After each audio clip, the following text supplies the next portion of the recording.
Okay, well, hello, welcome to In the Matrix with, and today we are joined with a special guest, Corliss Rassyle.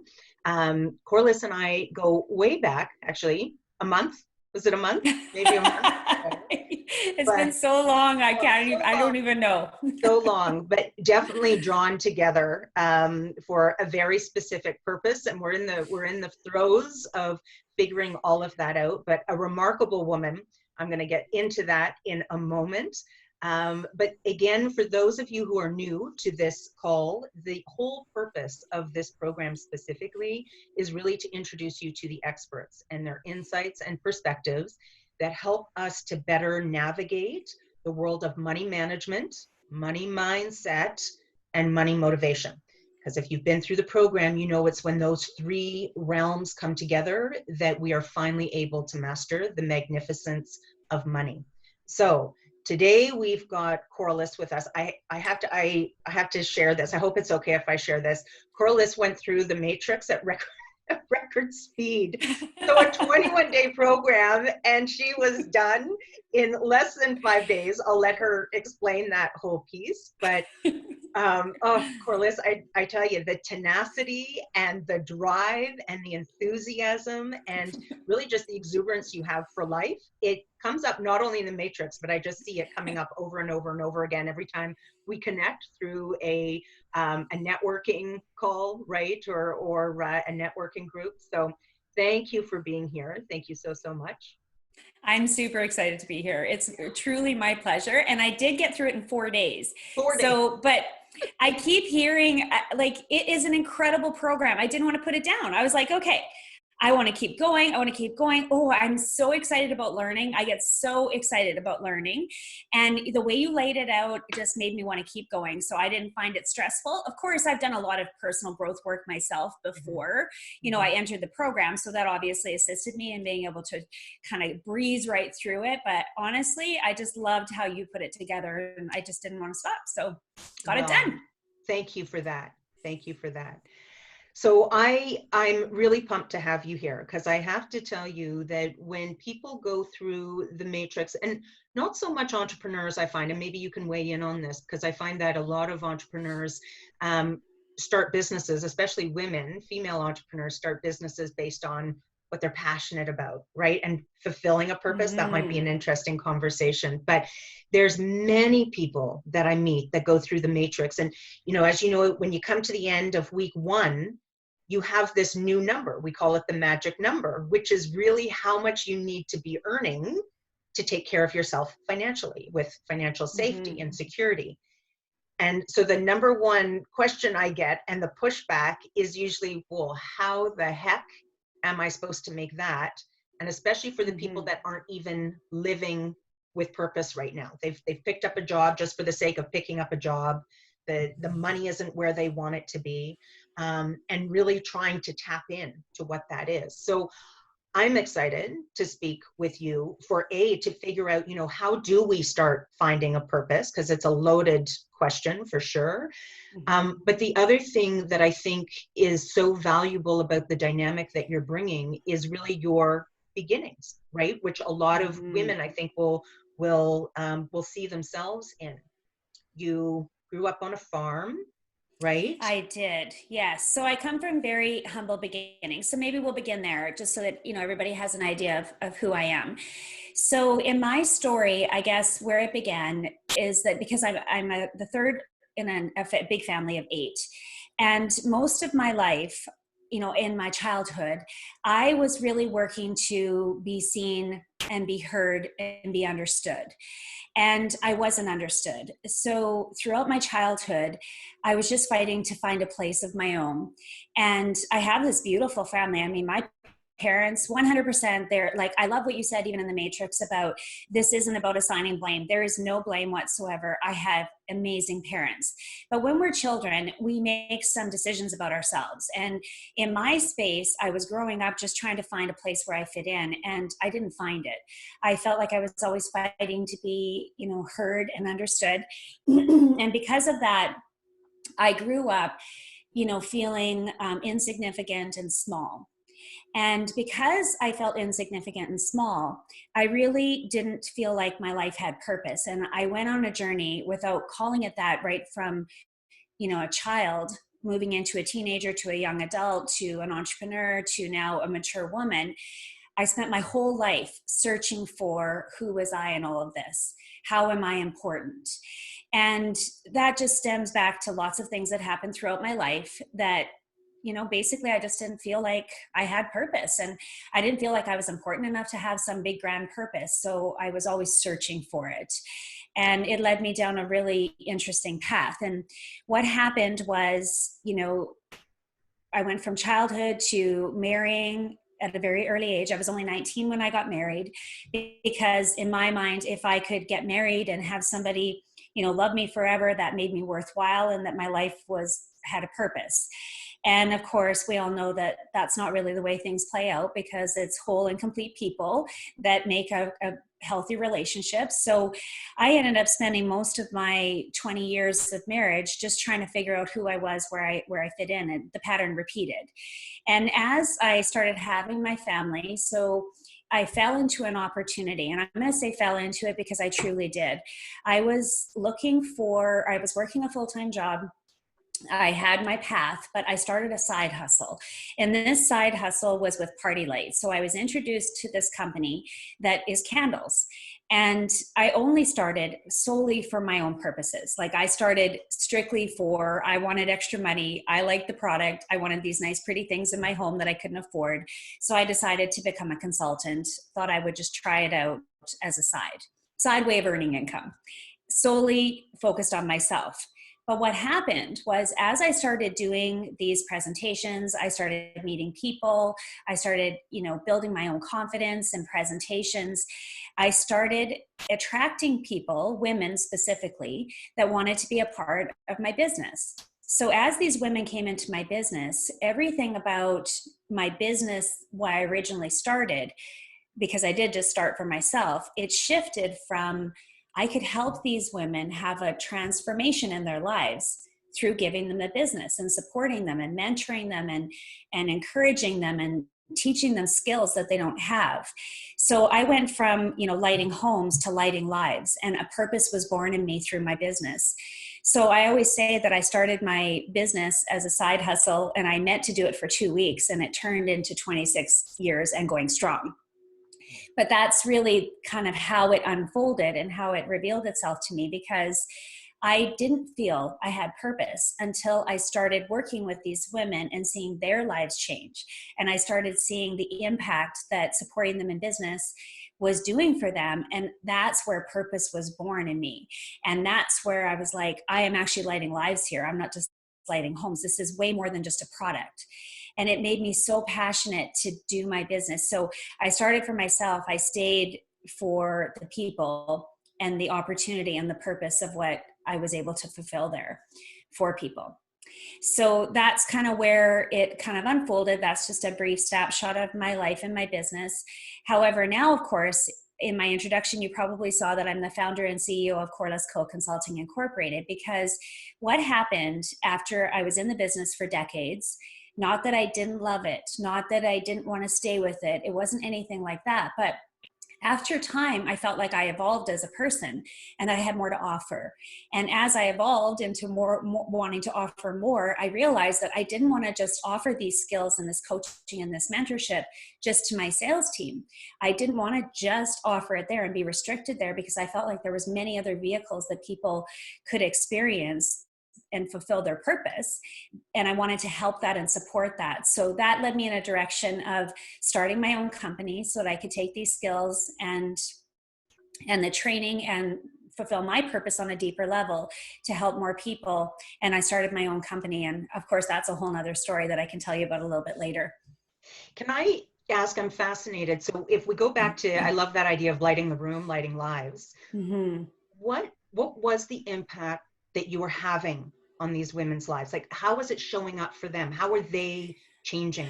Huge. There was so many different experiences. And this is really where I started to really start to understand that who we are as individuals, when we show up and we transfer who we are to other people and what we know and our experiences and our skills, and we believe in other people and we breathe that into them, when we do that, something so huge is born in other people. You cannot not feel purpose. Does that make sense? So as an example, so I can think, actually one of the very first women that came into my team, she asked me to start. And when she came in, she was at home with her children and she was having more babies. She was a stay-at-home mom and just feeling like she had given up her career. And yes, she wanted to be there for her kids and stay home with them, but she needed something that was for her. And I worked with her and she ended up becoming a leader in the company, and she still had the opportunity to have it all because she was home with her kids, but she still got to use her skill sets. She still got to have her own income. I mean, it was beautiful to watch it happen. Years later, there's another one. This one's huge because I went and did a trade show in Saskatoon, and I remember being set up there, and this woman and her husband and son came up to talk to me. And this woman, initially, she was just looking at my pretty display, lighting candles, of course. And her husband and son were kind of stayed in the aisle. They kind of were standoffish and stayed away. And they were over there, and I was talking to her, and I didn't know her story at the time. Her name is Jennifer. And we started talking. She's like, I love all these products. They're so beautiful. Oh my goodness, I wish I could afford them. And I said to her, you know what, you should consider joining my team, because if you were to join my team, you can sell the products that you really like, but you can also earn money and trips if you wanted to, because of course my business and Lighting Lives took me to the top position in my company of senior regional vice president. And as I was growing my business and supporting other people in achieving their goals, I automatically advanced to the rank of senior regional vice president. And every year I earned these free vacations. And I said to Jennifer, our next vacation is to Portugal. You could join my team and I'll show you how to get to Portugal and earn the money and all the products that you wanted. And she just went white. Like, I'll just never forget it. And she said, you have no idea what you're saying to me right now. And I said, well, tell me why. And she said, because I was born and raised in Canada. I moved to Portugal, met my husband, had my son, and then I got ill and I couldn't get the medical treatment there that I needed. And she ended up creating an event and wedding planning business in the Azores Islands of the Portuguese Islands. And while she was over there, she got sick and couldn't get the health care that she needed. So she had to close her entire business, bring her husband and son, still just what makes me cry, bring her husband and son with only a piece of luggage each. That's what they had. They came back across to Canada so that she could get health care and recover. And then she comes to this trade show because she had a free ticket, and she met me. And I swear, I was like, I had no idea what was going on for her.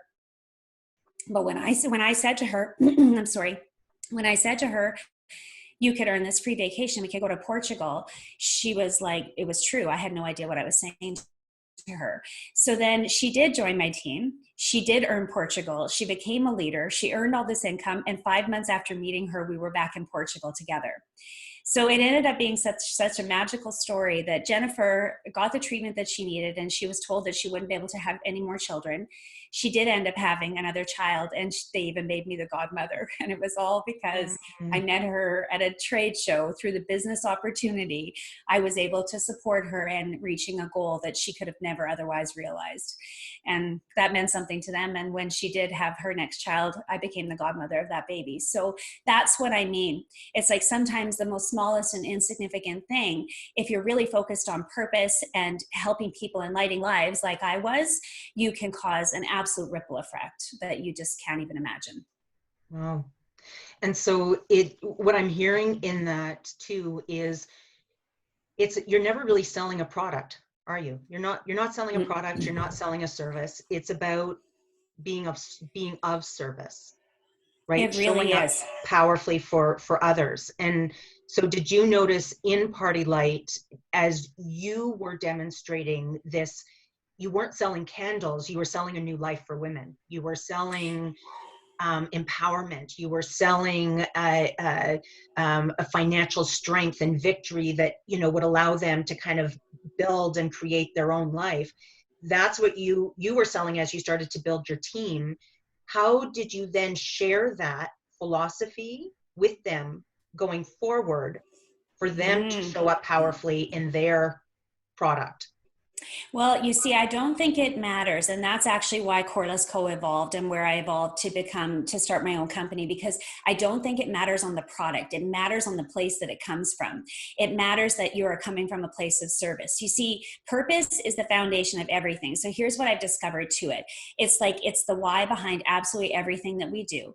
And it's the motivation of purpose brings you motivation, because when you're connected to that and that place of service, because purpose is always, if you take nothing from this webinar except for this, my friends, please take this. Purpose is always connected to something bigger than you. That's what it is. And it is something that you can choose. And it doesn't matter what product it is. It doesn't matter what it is that you're selling. It doesn't matter what service you offer. It doesn't matter what you do. Somebody that owns a hot dog stand truck, a mobile, can have a purpose. It's the place that it comes from. And if it comes from a place of service and impacting people in a positive way, you are absolutely going to feel a sense of purpose. But you have to connect your brain to it.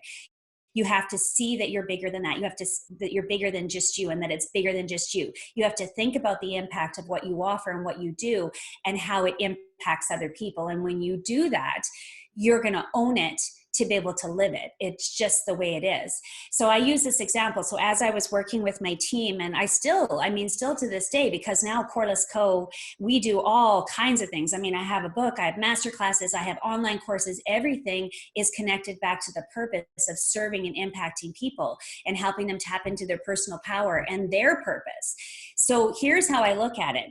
Because, you know, you're asking me about the breakdown that people have with making money off of living with purpose. And I get that completely, but I want to bring you back to this. I want to ask you this question that I always ask my consultants when I was working with them.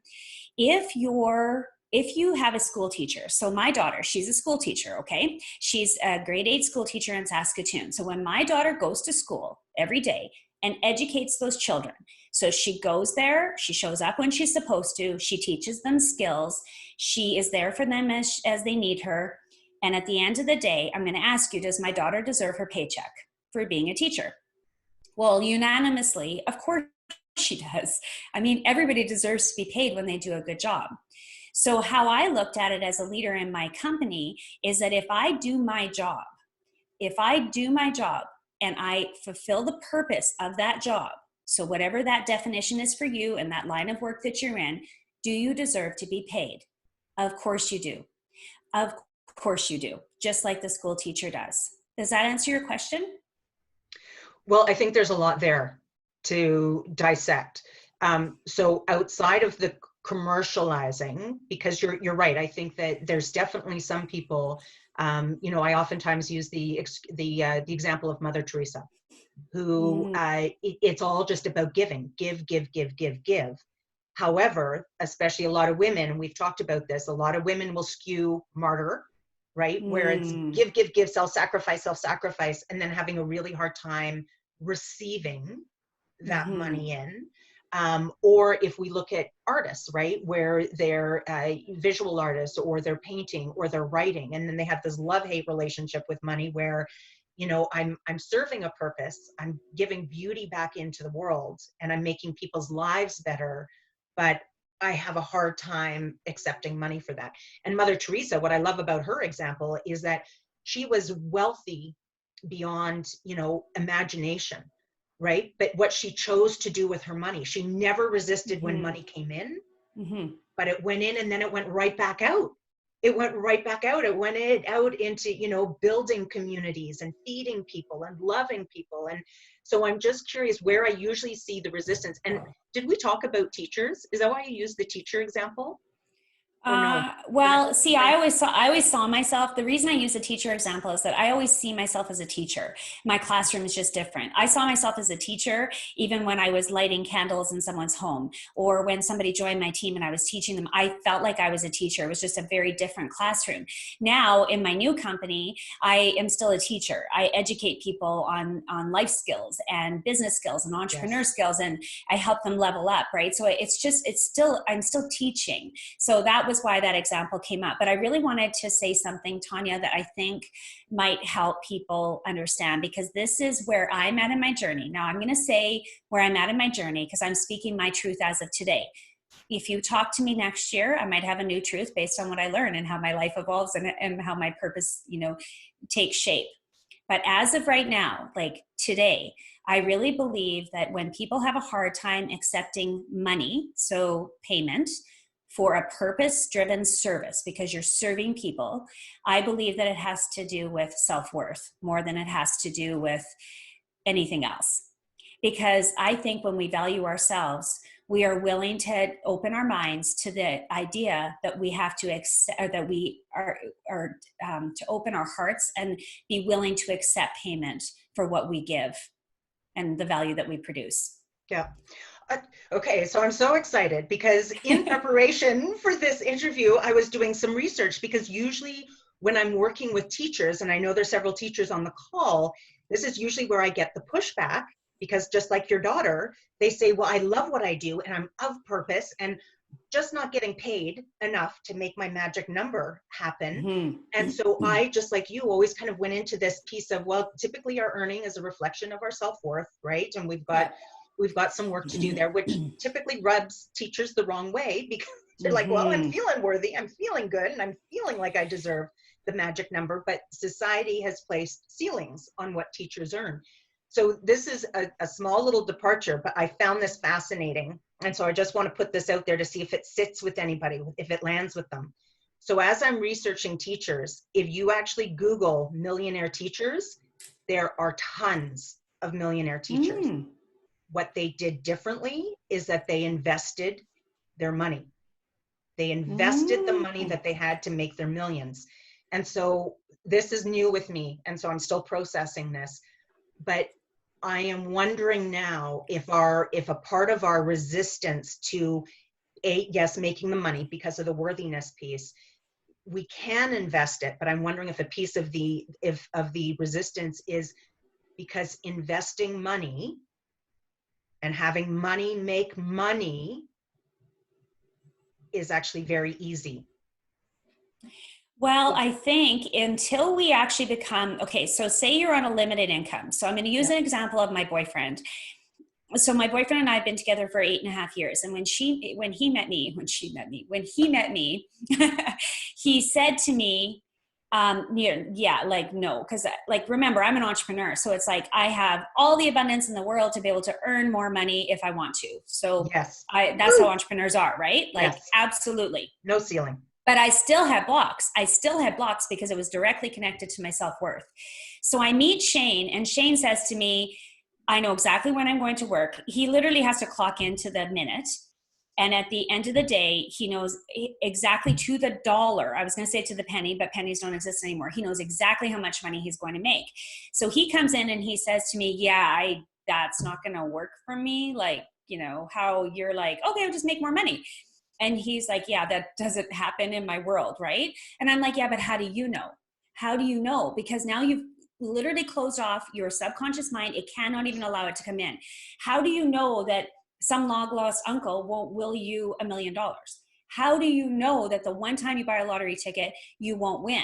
You don't become resourceful when you're closed off. You see, my daughter is another really good example. So she's a teacher. She knows exactly what she's going to be making. I agree that we could be investing, and I agree with the part of self-worth. I really do. I think that's the foundation of so many things for so many people. However, my daughter starts this little side hustle. She might get it from her mom. She starts a side hustle making wreaths. Okay, so dead serious. I didn't even know she liked this. She starts making these wreaths. So they're just like a willow wreath, and she puts flowers on them. So my daughter goes, she starts making these wreaths. She creates a little tiny Facebook page, and like in a week, she makes an extra $1,000. Her boyfriend, who is a chartered accountant, says, we're going to take that money and invest it. Now that money is making money, and she was only doing it for for Christmas. Then it became a spring. Now she makes spring wreaths for them to update. She has a summer one. It's become a Mother's Day gift. You see, you become resourceful when you open your mind to the magic number. Let's call it that. It's like, how else can I make it? How else? And you become resourceful, and you have to open your subconscious mind to receive and believe. I want to read you something. I actually wrote it down here because I wanted you guys to get this, because there's a book called Think and Grow Rich. It's like I mean, decade, or I don't know, it's like a century old or something. It's Yeah, been it's on the revised a bookshelf. few times, but Yeah. so amazing, so amazing. Okay. And I mean, it's kind of primitive, some of it, especially the original one, but I want to share with you what it says. All the money in the world, it's actually up on my wall right now. All the money in the world is available to you right now. All you have to do is earn it by being of service to others. And I really believe that. I really believe that if we open our minds to the idea that it's just energy, it's free flowing, and we allow it to come in, we will become resourceful, we will rise up, we will see a problem that we can solve, we can think about what sort of purpose would I fulfill, who would I help, how would I impact the world, and you start asking yourself those questions, and then you start creating something beautiful. And of course, you earn the money and it starts coming towards you because it's all there and it's available to you. Right. So do you think when we start talking about finding our purpose, because I think a lot of people get hung up, those that don't feel like they have a purpose, they're looking for the holy grail, right? Like it's, Mm. what is my purpose? What's the be all end all? Why am I here on this planet? Do you think we're overcomplicating it? Do you think it's really more, how can I show up and be of service in this moment doing what I do right now? What are your thoughts on that? 100% I agree that. 100% I do. And I'm serious, you guys. Like, I'm 49 years old. I have studied this my entire life. Like, I'm not even kidding, because I didn't call it that when I was a child, but that's really what it was. It was like I was trying to figure out who I was and what the purpose of my life was, even as a child, but it was really just trying to fit in. Then I was a teenager, same thing happened. Then I got married, same thing happened. It's like, it's a pattern that's repeated my whole life. And in coaching literally thousands of women, I've recognized that's pretty close for a lot of people. And we become adults and then we start to unravel, why am I the way that I am? And it really comes down to, what's my purpose? What is my purpose? So here's the thing about it. There's so many different ways of teaching it. I mean, there's so many different messages. Some consider it even a spiritual thing, a religious thing.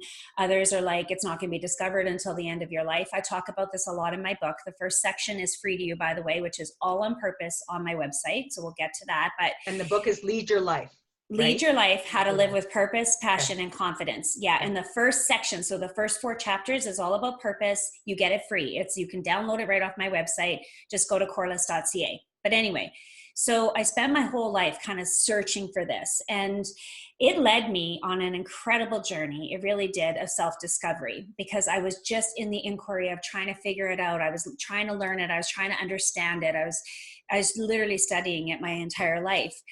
And here's what I've come up with. Okay, so there's a few things here. The first one is that purpose has a couple of different ways that it shows up. See, there's a purpose to us as a human being, but there's also a purpose to everything we do. It's kind of the underlying thing. It's like when you set a goal, why do you want to achieve that goal? It's the why. It's because you want an emotional outcome. It's because of the impact that you want it to make for yourself or for others. There's a purpose underneath that goal. When you create a vision, why are you creating it? It's the purpose that's underneath it, why you're doing it. So there is purpose to absolutely everything.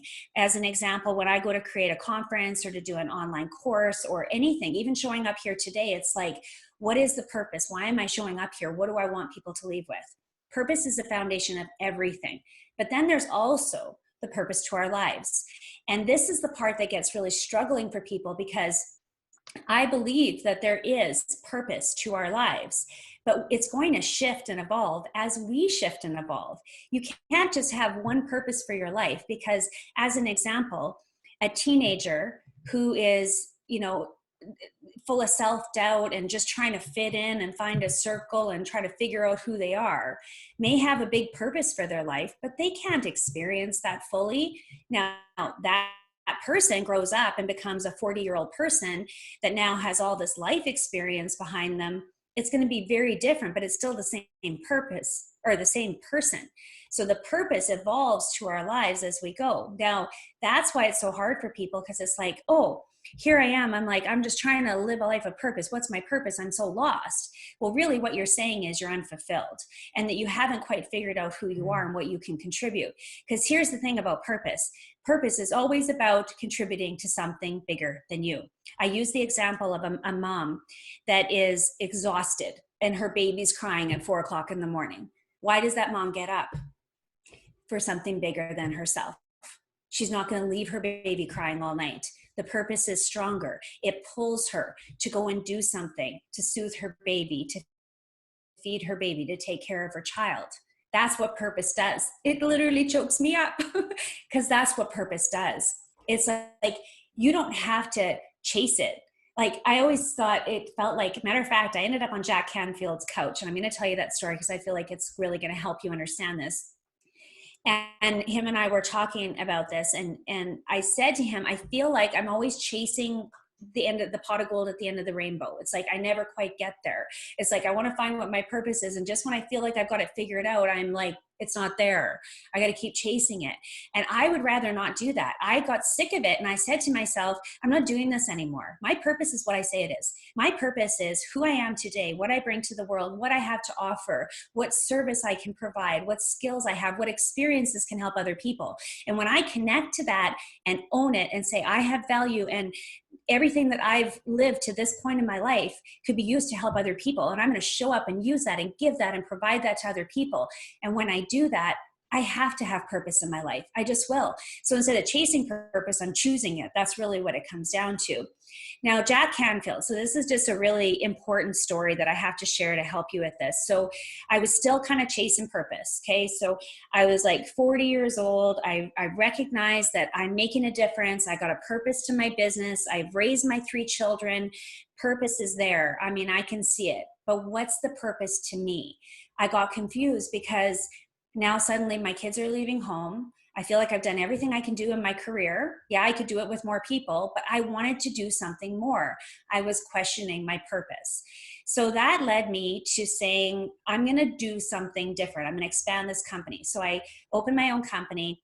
I start with some vision board workshops, and I get to these vision board workshops, and the same thing happened at every single one. I thought I was just going to do one. It turned into like 20. And every single time at the end of it, when people would go to share their board with the room, they would get emotional because they were just like, I haven't even thought about what I wanted for so long. I am missing purpose big time. It was so incredible. And I was like, wow, this is missing for people. It isn't just me. So then I started thinking about how can I serve these people in fulfilling their vision? How can I? And when that started happening and I started asking myself how I could help people, what could I bring to them that could support them? Instantly, purpose was born in me again. And then I created a masterclass so that I could help more. And then I was like, oh, I want to get to more people. I was so powered by the purpose of helping people and serving them in a way that was going to make a difference by using the things that I knew that I'd learned in my life, that I hold these one-day conferences.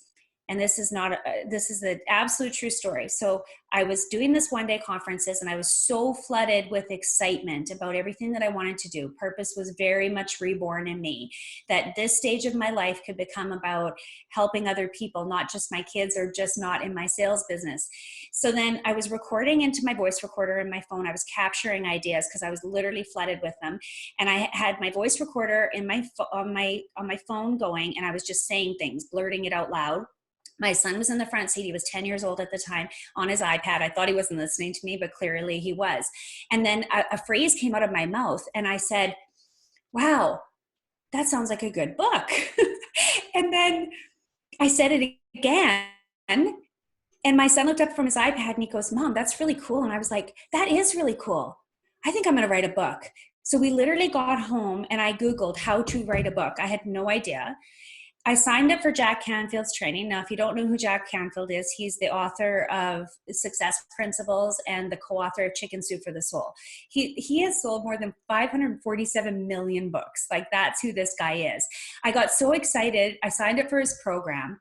Through that program, they gave me a number and a contact to ask questions, and they got familiar with me. That led me to 2 weeks later, after that experience, being invited to be at Jack's mastermind in his home in Santa Barbara, California, where I got to sit with Jack, who is known as the person who can teach purpose, sitting on his couch having a conversation with him about it. It was the most unbelievable thing. And when I said to Jack, I have been trying my whole life to figure out my purpose. And he said, well, you got to look at it kind of like this. It's like a roadmap. You never really fulfill your purpose. You never really fulfill it. You're always kind of going for it. It's like it's on the horizon. It's on the sunset. He said, kind of like when you're going to Santa Barbara, you first go through this town and this town and this town, and like you get there and then it expands, and then the horizon, it just keeps expanding. And that's what it's all about. You have a purpose to your life right now, but it's going to evolve as you do. And you have to almost embrace the idea that it's just going to unfold, and that it's okay. Exactly where you're at is where you're at.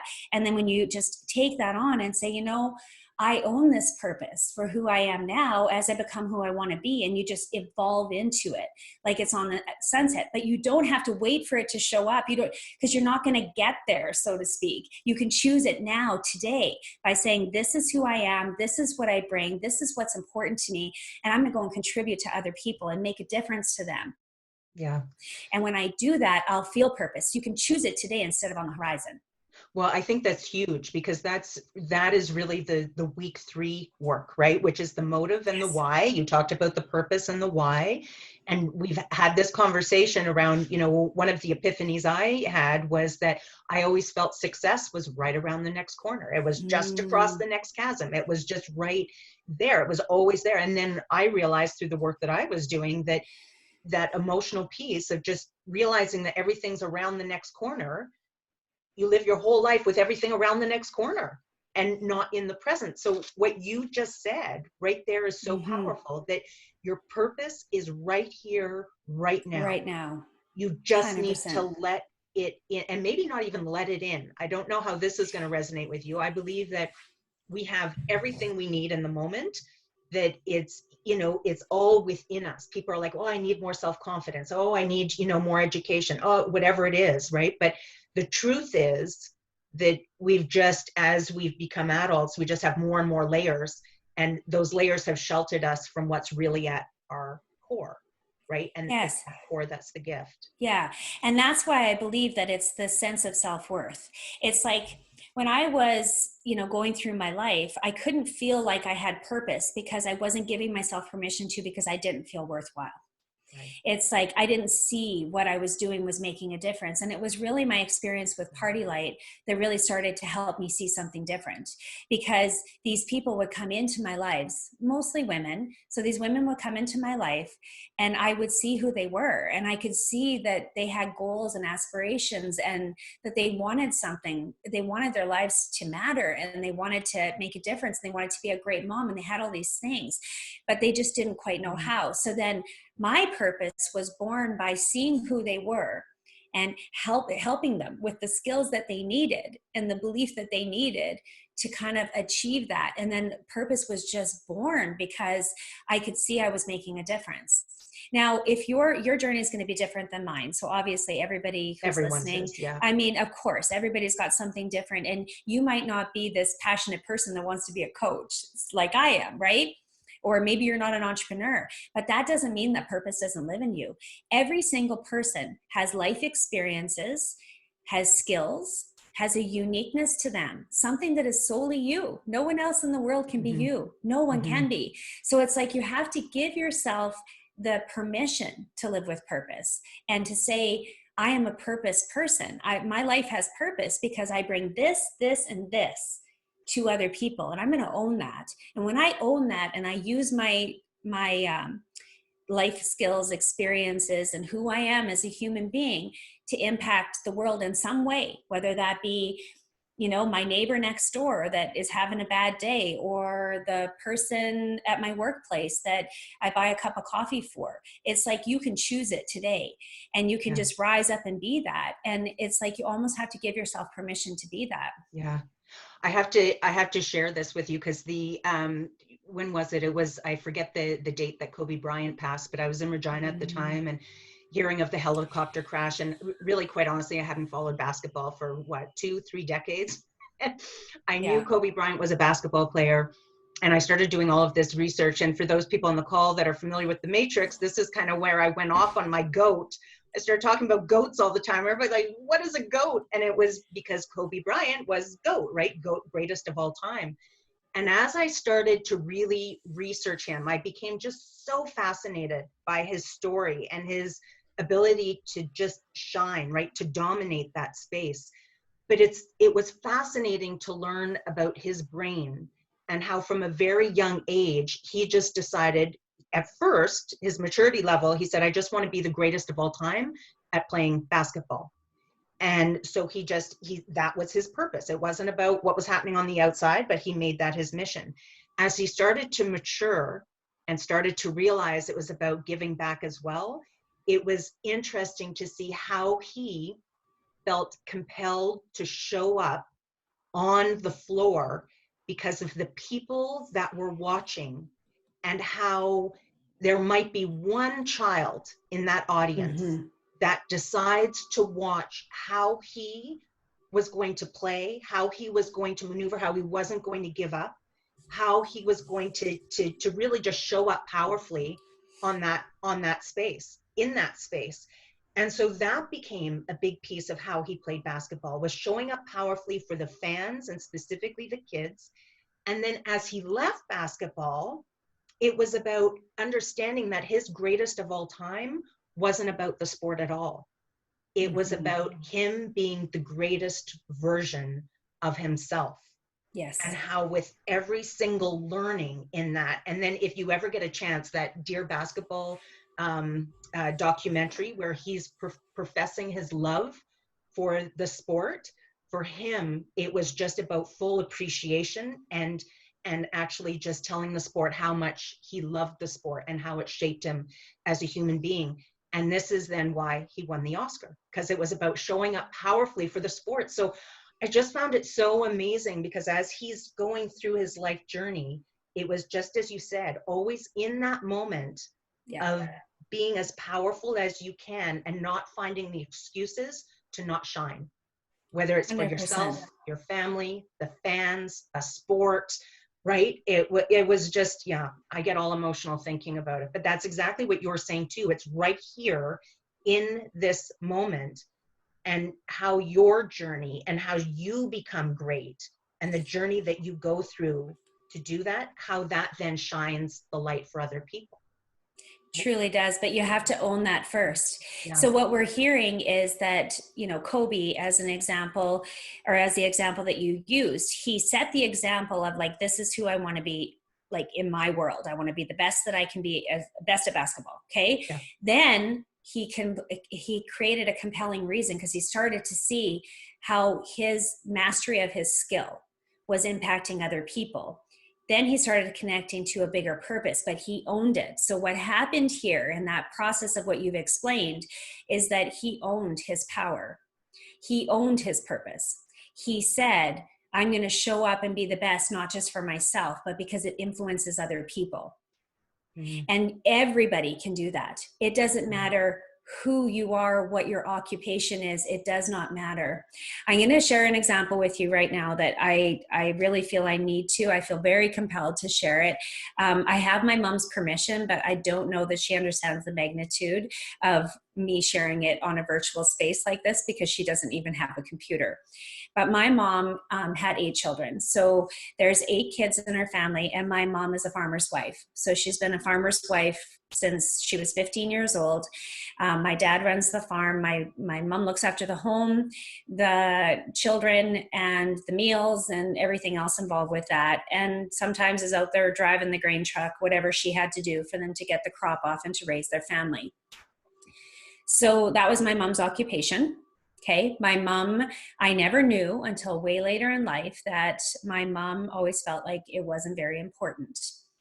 So one day it all kind of came to a head and my sisters, we live all over the country, and my sisters were home. Well, actually we were having a big family thing at mom and dad's, and the guys went outside, the kids were off playing, and me and my sisters were helping mom prep brunch. And we were just kind of chatting about catching up, like what we've been doing in our work, what was going on, different things. And I looked over at my mom and she was crying. She was tearing over top. I'll never forget it. She had the griddle with the eggs on it and she was flipping eggs and she had tears coming down her face. And we were all like, whoa, what's going on, right? And I said, Mom, like, what's wrong? And like, what happened? And she said, I haven't done anything with my life. And I was like, what? How could she even think that? My sisters and I, we were all just like, whoa. And we said, well, Mom, like, look at what you've done. Like, look at us 8 kids. Like, we're successful, we're independent. Like, of course you have. You guys built a new home. Like, you were, but my mom didn't see that. My mom felt like because she never had a paycheck, she never worked her own job, she never went out and caught a paycheck, that somehow she didn't have purpose. So we had a big conversation, and my mom decided at 60 years old that what was really missing in her life was that she never had her own thing. She never went and had her own job, collected her own paycheck. So at 60 years old, my mom submitted her very first application with me and my sister's help, and she went and landed her very first job. And that's one part of the story, because I think it's important that you understand that because my mom couldn't own her purpose and she felt like something was missing, she did something about it. And I think that's important. If you're a person who is feeling like your life isn't purposeful right now, ask yourself what would make it feel that way, and then act on it and do something about it, like my mom did. So shortly after that, it was really quite magical. So shortly after that, I was hired by SAS Crop Insurance Corp to do a presentation for the farm, like for the people who run the crop insurance corporation. And I thought, well, I want to get into the minds of these people. Like, if I'm going to go there and fulfill a purpose and send a message that's going to impact the room, who are these people? So I went to my mom and I said to her, actually mom and dad, but dad's kind of quiet. And I said to them, what is the purpose? Like, what do farmers do? What's the purpose of farming? And my mom, without hesitation, said, farmers feed humanity. That was her exact words. And I was like, look at that. Is that not the most crazy thing? Farmers feed humanity, which means they have a global impact. And she could see that, but somehow she couldn't see her value in the fact that farmers feed humanity.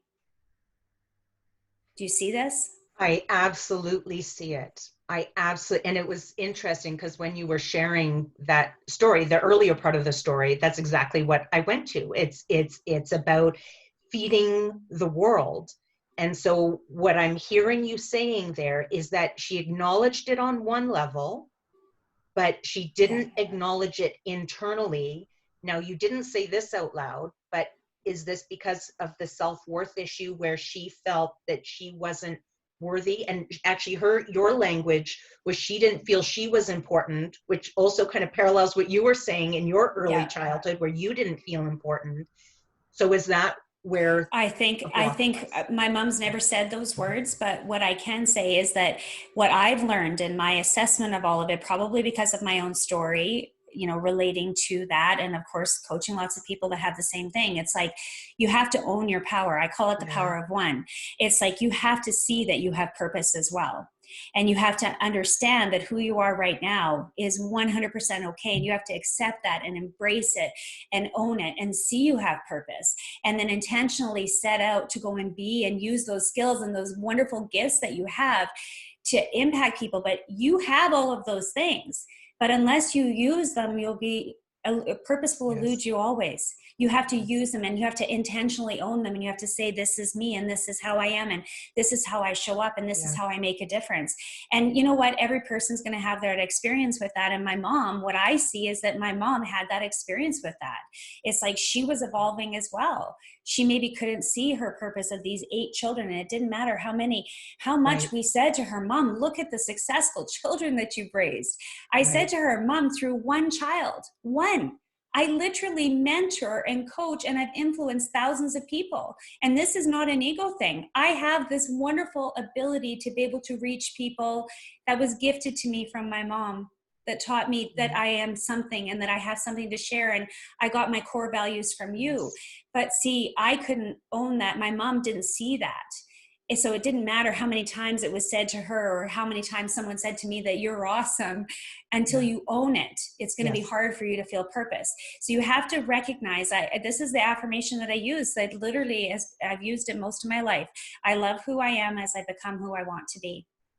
I love who I am as I become who I want to be, because that's about embracing the journey. It's about seeing that who you are right now has purpose and owning that, and that you're going to become something else. But that doesn't mean that you don't have purpose now. Well, I think what I'm also hearing in that, though, Corliss, for you, is that you chose to interpret that situation in a different way that makes you who you are, and you see the assets in who you are because of the potential liabilities, right? So some people would say, oh, well, I wasn't feeling worthiness, or, my parents were doing this and not this, and so this is what makes me who I am today. And somehow within this space, and I'd be curious to see what happened right around the party light time, because that's where you started to recognize the assets of that childhood and turn them into assets for you and your growth going forward, right? And Mm-hmm. I think you bring up such an important piece there too, because where we find the gap now, where we see the gap and where we feel what's missing and not enough, it just perpetuates it over and Yes. over and over again.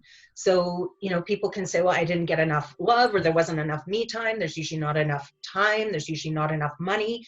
And then more money comes in and it's still not enough. And then more Yeah. money comes in and the next job comes in. And if you can't find it now, if you can't find it now, if you can't find purpose now, if you can't find your health now, if you can't find your riches now, it's always eluding you, right? Well, I did a live video about this yesterday, about choosing joy today. So it's like choosing joy in this moment, instead of like, I'll have purpose when this happens, I'll have happiness when this happens. It's like we're chasing, chasing, kind of like at the end of the rainbow and you never quite get there. It's always on the horizon. What Yes. about now? Yes, I want you. I want everybody. I want myself. I want you, Tanya. I want everybody to be like leveling themselves up and to be expecting that there's more to come, and to get excited about that possibility and to have vision and be leading their lives and walking towards it. But Yes. right now, if you own who you are and say, I am a special individual, and that what I have to this point of my life is what I'm going to share to make our world a better place, and you rise up every day and go out intentionally to be that and lead that, you are going to feel purpose today. You will feel a new level of fulfillment because you'll be looking for it. I think in the story of my mom, I think it was when she started looking for it, she found it. Like she started seeing that, and then somehow you do the steps that you need to. It made her feel valuable to go to work at her job. So she felt value. That was a part of her journey and her step towards fulfilling a purpose, right? It absolutely. And so what I find interesting, because as we start to progress through this journey, and this was work that the members on the call, or if you're listening in, there's going to be some chuckling here, because this is a part of the lesson that I had to learn. So first it was about finding the purpose and owning that and loving it. And then it was about letting it all in.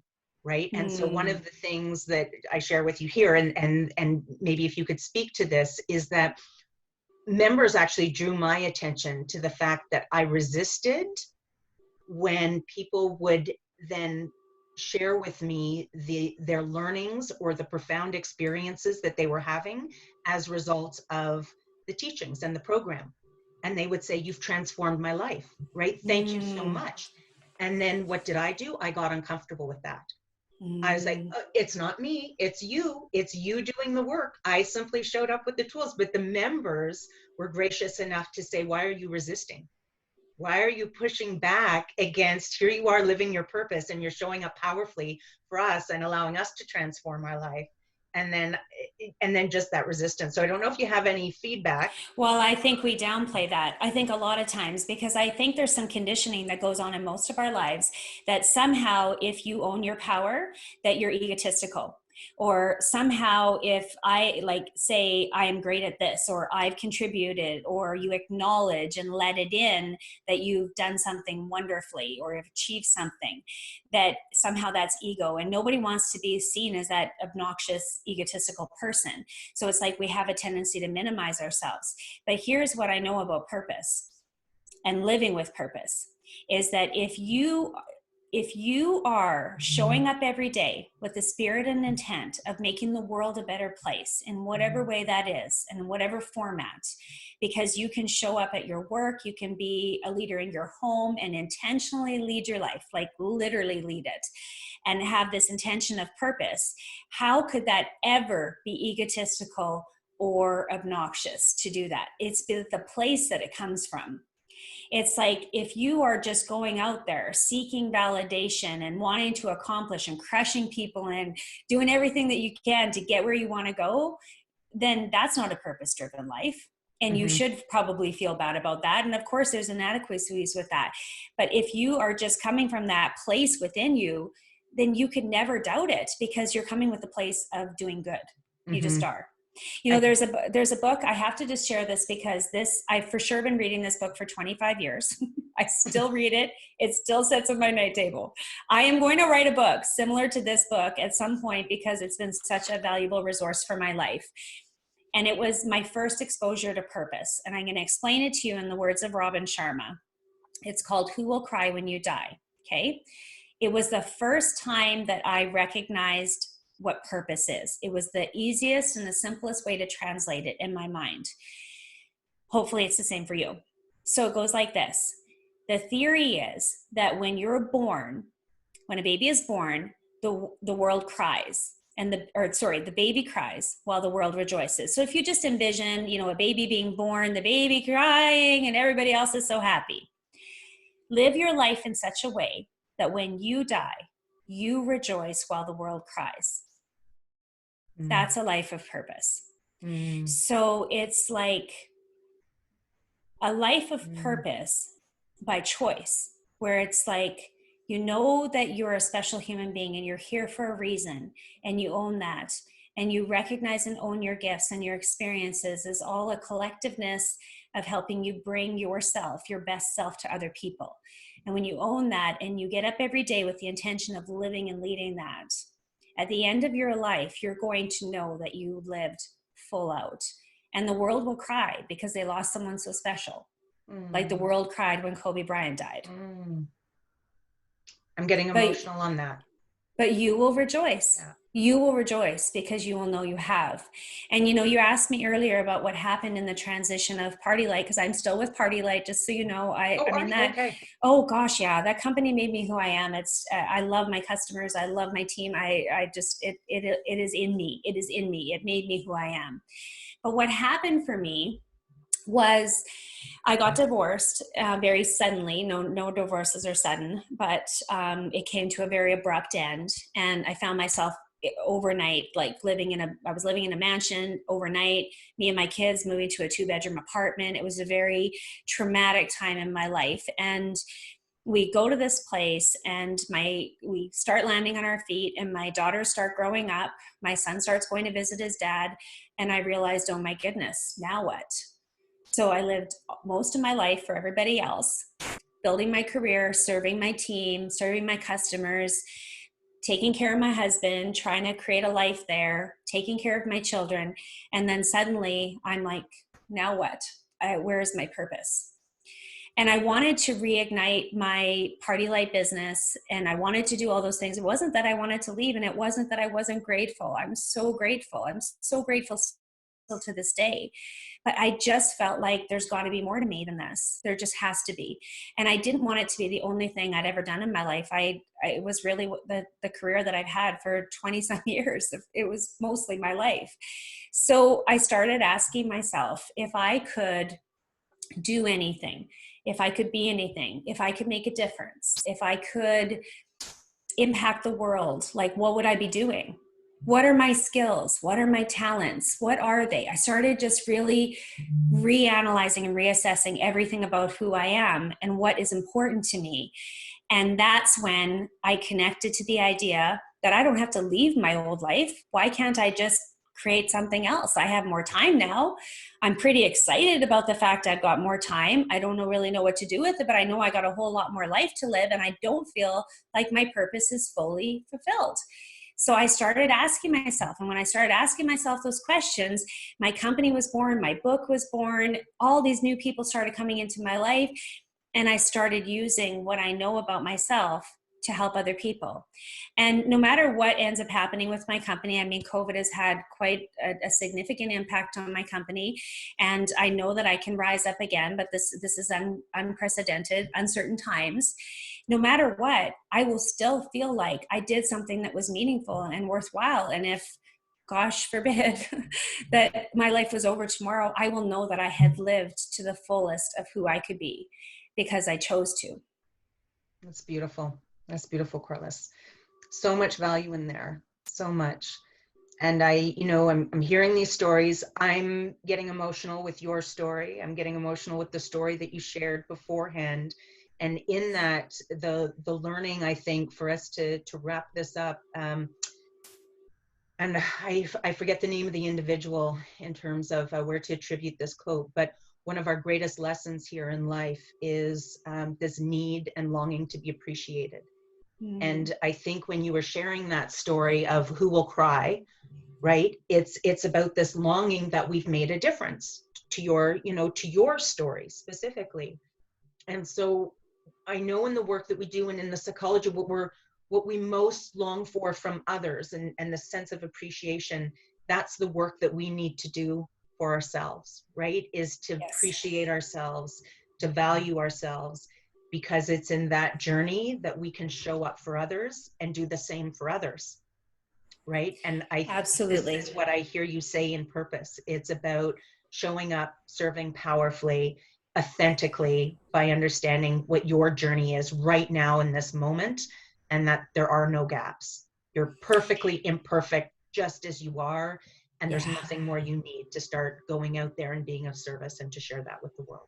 And to really know that you have purpose. You have it right now. You have it right now. I've come to believe that if we didn't still have purpose for our lives, and if we didn't have a purpose right now in this moment, we wouldn't be here still. Right. We're still here. You have purpose, and it is evolving, and it is something that's going to continue to evolve as you experience life, and as you grow, and as you change, and as you learn. And you just have to just recognize it's a process and just own it and love it. Like, learn to just love it. Like, where I'm at today is where I'm at. And that's why our stories and sharing our stories are so powerful for people, because we impact each other by sharing our experiences and just, being who we are. And we share these stories and it impacts other people. That's purpose at work. That's purpose right there. Beautiful. It's at work right there. There it is. Acceptance and purpose. Well, thank you, Corliss. That was a beautiful, beautiful, beautiful session, actually. Beautiful interview. I'm very grateful I got to share. I'm very passionate about this topic, so I hope I was able to relay the how-tos for the rest of you, because that's really what I'd like to leave you with today. So, Corliss, how can people get a hold of you? What is your website again? It's corliss.ca. So just go to corliss.ca and you'll find me there. I'm going to actually do a revamp after some training that I got yesterday, because really who I serve is people who want to feel a sense of purpose in their lives, whatever stage that they're at. I also serve entrepreneurs. So entrepreneurs, because I've been one and I've had a lot of success as an entrepreneur, and there's a lot of skills there that I can use to help people, but the foundation of it all is purpose. So beautiful. That's what I do. Beautiful. Thank you. And then your first 4 chapters of your book, yes. Lead Your Life, is available on the website as well, right? Yes. I do want to share with you guys, the cover of the book has a picture of me going like this. Okay. It's like this. And it had to make the cover of the book. And there's a reason why I want to tell you the story behind it. So what happened was I started my company, and I decided I got to get to more people, and I got inspired to do this one-day conference. And it was a very bold move, because nothing like that had ever happened in my community before. I had rented a massive venue, the best venue that I could, and it could have been crickets, right? It was very bold. And in a small community, people could have kind of laughed about that. I was really putting myself out there, and it was a big space, a big step. And of course, lo and behold, what ended up happening was the room was packed and the energy was unbelievable. And I got up onto the stage and I said, this is what makes me cry. I said to them, this is what it feels to live with purpose. And I went like this. And the photographer got the picture. And I was like, when the photos came back, and then when the book was born the following year, I was like, that photo has to be on there, because that's what it feels like. Oh, beautiful. Yeah. Thank you for sharing that. Emotion is so important, right? Feeling that emotion just creates more of it. So thank you. It's so magic. It was such a magic experience. So, and the first story. Yeah, it's there. So if you go to my website, of course, you can get the book. I'll autograph it and send it to you if you'd like that, if you actually purchase the book. But the first section is there absolutely free to you. So you can go and you can get it. And it's about creating purpose in your life and having a power statement that you can rise up and create or use every day to rise up to be that person and to create that in your life every single day. Beautiful. Well, Corliss, thank you again, and thank you all for joining in and investing your time with us today. Shannon says, what a great session. Lori says, thank you. And Lori Renton says, thank you as well. And just tons of comments in here. So thank you, Great. everybody, for being with us this afternoon. Recording will be posted on the website as always. And go live your purpose. Nothing holding you back today. Absolutely. And on a final note, Tanya, thank you very much. And everybody who watched, listened, that tunes into the recording, I don't know if you know this, but you all gave me a chance to live my purpose by sharing today and for listening. So thank you, thank you, thank you. Okay. Thank you. All right, everybody. Have a phenomenal day. Have a phenomenal week. And we'll see you next week in the Matrix. Bye for You now. bet. Bye-bye.